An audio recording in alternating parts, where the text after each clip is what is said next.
let's imagine that, Marshall, we're going back in a time machine to your, say, early 30s, and you're starting from scratch. Nobody knows who Marshall Goldsmith is, and your aim is to build a name for yourself as a coach from scratch. How would you approach that? What would be the first things you'd be thinking about at that stage? I would get to know Marshall Goldsmith.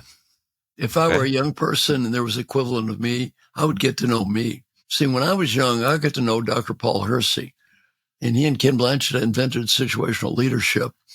And he was kind enough to let me sit in the room. I just followed him around.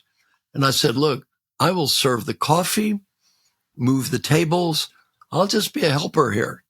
Just let me sit in the back of the room. He did. One day it got double booked. He said, can you do what I do? I said, I don't know. He said, I'll pay $1,000 for a day. I was making $15,000 for a year. You know what I said? Sign me up, coach. I go to a program for the Metropolitan Life Insurance Company in New York. They were pissed off. Woo! Angry because it wasn't him. But 2 weeks of speakers, I was ranked first place. Funny, telling jokes, having a good time. The other speakers, boring, PowerPoint slides. They love me. So I called them up. They said, look, we were angry, but they love this guy. Send him again. I said, you want to do this again? I said, look, man, I'm making $15,000 a year. You're paying me $1,000 a day.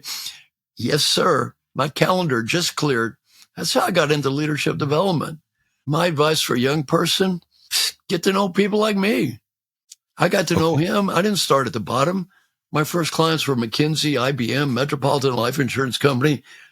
Yeah. Well, look, I said, how can I ever sell anything? How can I sell anything? Nobody knows who I am. You know what he said? Use the word we. We was 99% him and 1% me. But guess what? It worked.